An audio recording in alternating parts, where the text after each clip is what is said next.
Hello, everyone. Welcome back to Eurovision Fan Chat. I'm super excited because here with me today we have two Eurovision superstars, my beloved friend Chris and Oz. How are Yeah. you? Good. How are you? Very good. Uh, Hello. we're preparing because May is closer than we actually think. So, yes, we're gonna get ready because Eurovision 2025 is coming officially. So we have a lot to chat, a lot to talk about. So first, let's kick this off with your most listened song of the year. Yeah. I know it's hard. You cannot pick one, so you can have like your top three most listened song. Chris, you want to start? hmm Okay. Let's do it. So, my top three most listened songs to so far is Cyprus, Theo Evan, Shush. I've been open about this on my channel. It's my number one. I just love that song. It takes me back to my party days, and yeah, I love it. Number two, Denmark, Sisal Hallucination. It just never gets old to me. And last but not least, Norway, Kyle Alessandro with Lighter. They're just songs that, like, whenever I'm in a bad mood, if I stick them on, yeah, it cures me. So, yeah, that's my three for most listened to. So you have three up-tempo like party songs. So you are this Pretty vibe much. here. Yeah, Mm. yeah. There are ballads that I love that I'm sure we'll come into in the next few scenarios. But yeah, those are the three that are taking it for me this year. I mean, my top three changed a lot, to be honest. I think Claudia is still there for me. As much as I'm not like binging listening to Asteramata anymore that much, it's still when it comes on, I pause because I think for me it's a very special song still. And I also quite like I love Malta. I think, serving serving now. Serving what? I mean, for me, I think Malta and serving, it's kind of like suppressed Eurovision for me. Like even when the season ends, I'll carry on binging that song. It's such a great song.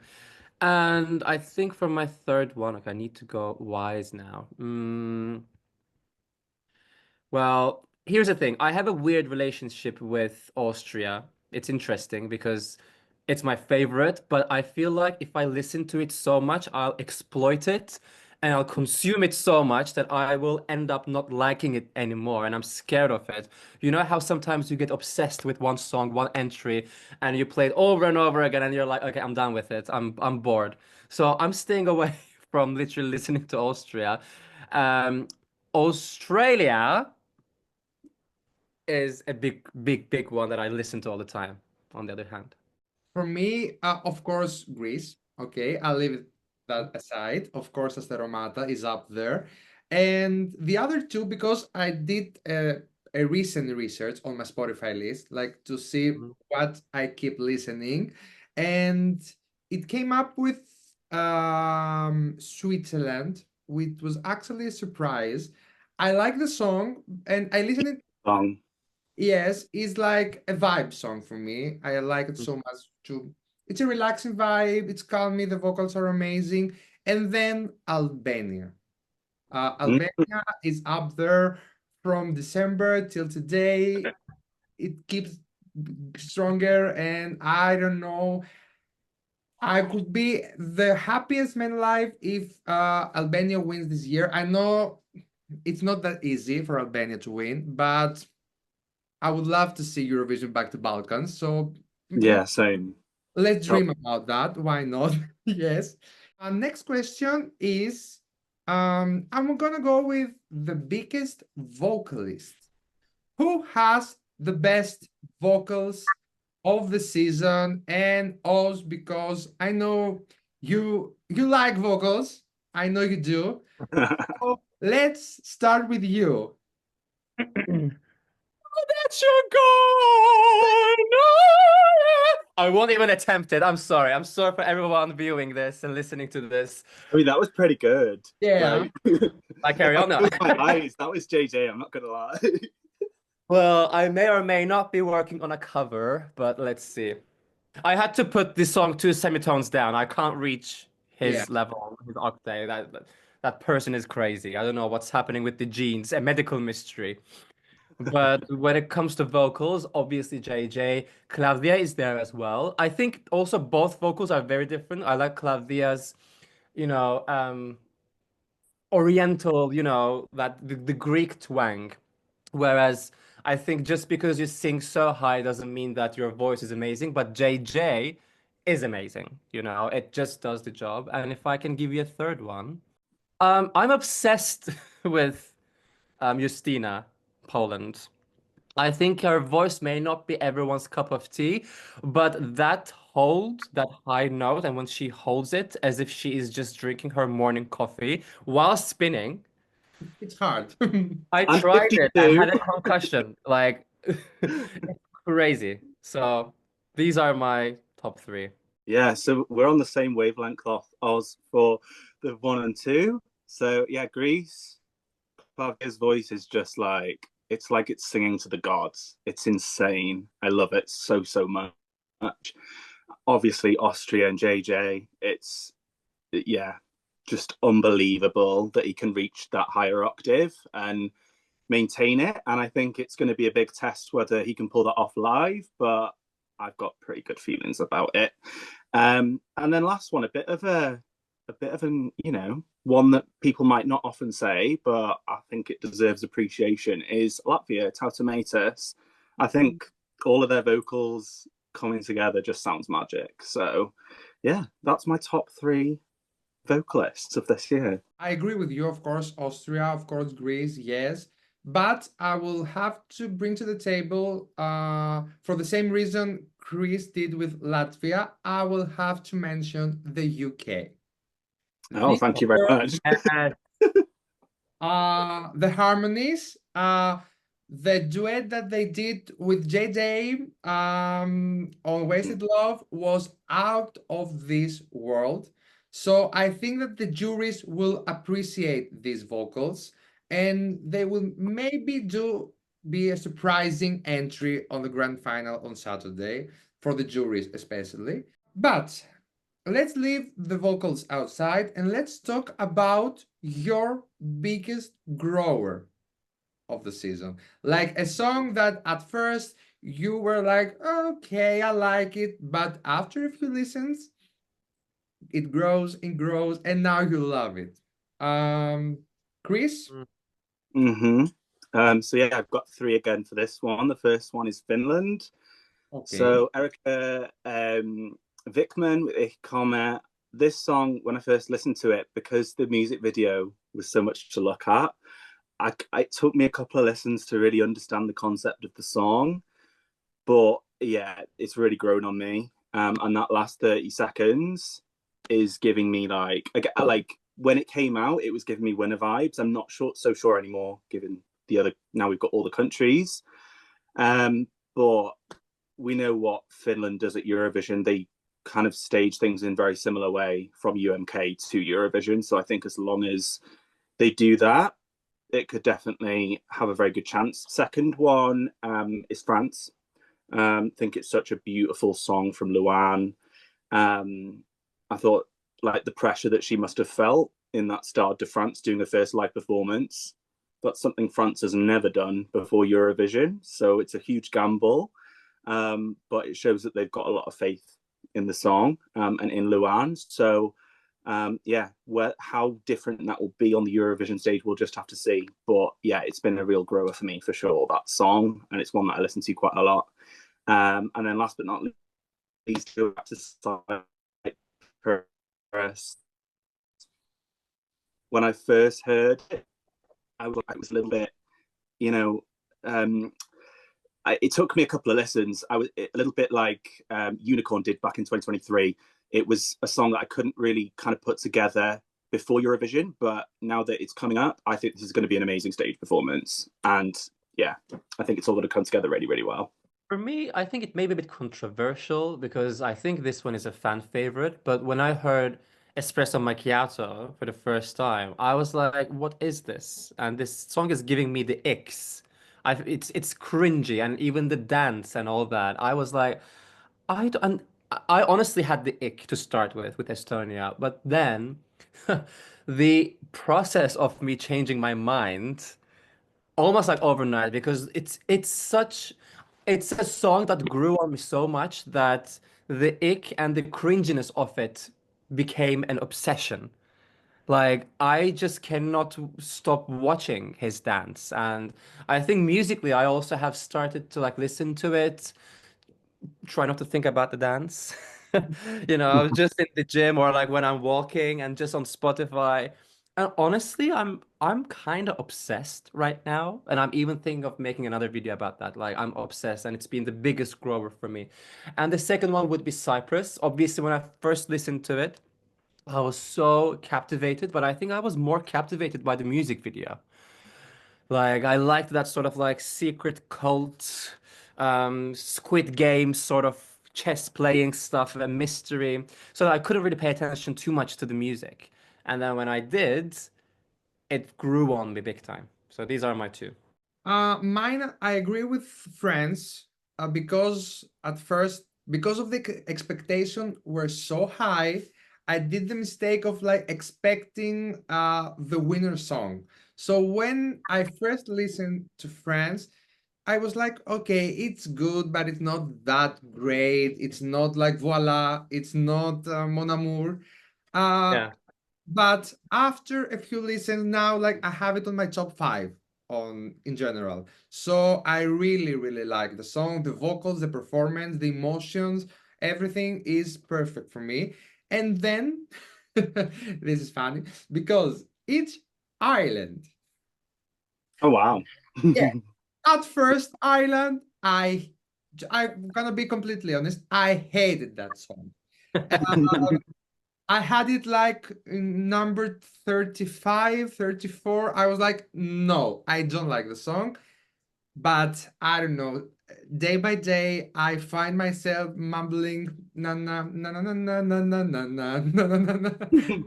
It's catchy, it's fun. Okay, now I get it. And I have it like mid-table so far. So it's really started to grow on me. And I hope till the semifinals, I'm gonna have this even higher than now, hopefully. But now let's move on to the next one, which is we have two more to go, guys. Mm. First one is the most underrated entry of the season. Underrated. Mm. So it's a song that maybe the fans, maybe the odds, maybe everyone is like putting so low, but we disagree. We think that they deserve better than that. And I have one in mind to begin with. Um, I will say, looking at the odds right now, I will have to say Serbia. It's super low with the odds, and at first I wasn't a fan of the song, to be honest, on the semifinal, on the national final, I'm sorry, but the revamp and the magic hand of Zeljko Joksimovic is something to the song. I don't think it's a sure non-qualifier, to be honest. I think he may have a chance of qualifying to the grand final. We don't have to be so sure that it will be like last places on that semi. So that's my guess, looking at the odds. Chris? Okay, so my um underrated one is one that I've always loved since the national finals, and I thought it would be. I thought Eurovision fans would catch onto it more, but they haven't. But that is Marco Bosniak and Poison Cake. I think it's got everything that like people normally love about like a novelty entry with a Eurovision song, but it's also a really catchy song as well. It goes to different places. It's like sweet, and then it's all dark in the chorus. And yeah, I think by the time we get to Basel, it will be 10 times bigger than it was in Dora. So I'm hoping it can be a bit of a surprise or dark horse this year. I'll have to go ahead and agree with you, Apostolis, because I agree with you with Serbia. I think Prince is gonna go amazingly on stage, and like the revamp really saved Serbia's life. It just kind of like has been a plot twist. I do think that the staging will be great and surprising, only for the better. Just checking the odds as we go. I've also seen Australia is not doing like amazingly. I think now that we have all the songs and things are getting a bit chaotic, and we're almost there with the pre-parties, which is a very determining season, as we all know. You know, we will see these people and how they operate on stage. We will see the vocals, and I think usually pre-parties are hinters to the potential stagings and stuff. And I think if Gojo just takes his shirt off and just sings the whole song in that way, you know, let's just, Yeah. yeah. And the final question is, who is the most overrated entry? So, first of all, let's say that we do love all of the entries this year, like we wish them the best, but we have to say our personal opinion. So this, guys, this is just based on our taste and what the odds and the rest of the fans are guessing for the results. So I will do the beginning because I have something on my mind. So I will have to say, and I'm sorry for that, Italy. Mm. With Italy, the song is okay. I don't love the song, to be honest. Maybe for my personal taste is probably one of the worst Italian entries that we have on the last years, because Italy is one of the, not one, maybe the strongest entry for the couple past of years. So this year, something is not clicking for me. And Italy right now is placing like near the top 10 of the grand final. And I'm thinking that maybe this year Italy won't make it to the top 10 of the grand final. So they will be a little bit lower. I'm thinking maybe they will do the surprise, who knows? But for my personal taste, Italy does not belong in the top 10 of the grand final. I'm sorry. Mm. Chris? Again, this is hard because I love so many of the songs. So I don't necessarily think that anyone is like dramatically overrated. But if I had to pick one, then I'm gonna say Tommy Cash, Espresso Macchiato. It was a grower for me when it was in Estee Lowell, and I still really enjoy it. But that's just based off of what Tommy Cash has brought out in the past. I thought maybe like the song is so catchy, but maybe like we've got with a few other entries this year, and it's become a little bit of a trend in the last like 30 seconds, maybe like a more up tempo bit or something a bit more like a wow moment. This would do it for me. But at the moment, I think it's being put on a pedestal that, and I think, you know, Tommy Cash as well, he's a real character. So I think a lot of people are intrigued by that. So yeah, that's the only reason why it's a little bit overrated for me. But I think we could be in for more surprises in Basel. So let's just see. No, what I was thinking before Oz tell his, I was thinking like every Eurofan in every year is like, why this song that I love is so low on the odds? Or on the other hand, why this song that I like, I hate, or like I don't get what people are loving, and this is like so high with the odds. Like let's be honest, every year we, the Eurofan, are doing this kind of like talking and chatting and what's the hype? But maybe like I don't get the hype of that song, and that song is so high on the odds. So let's be honest, we all have been doing this chatting and this talking behind the scenes and like every year. So, Oz, do you have another one? I think I'll have to just revisit what you guys said because I absolutely agree. I agree with Estonia. I absolutely agree with Italy. I wish I disagreed. I really did my best to change my mind and love the entry. And I think maybe we could see a surprise on the staging. But I honestly agree with you.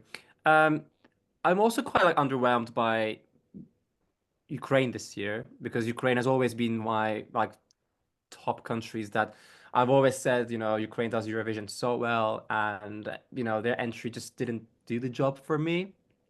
Um, but when it comes to like overrated, I think we're talking about like an entry that everyone talks about, and um, yeah, I would go with Italy. Yeah, just judging from the odds and the hype and what I hear from the fandom, I agree. Yeah. So that's it, guys. It wasn't Mhm. that hard, I guess. I Whew. yes. Um, thank you very much. I wish you all the best. I wish you two and all the Eurofans just enjoy the ride until May. Have best of the time because this is what we've all been waiting for. These months until May is what we have been working super hard and we are loving to do. So love you. Thank you. Love you. Bye. Bye bye.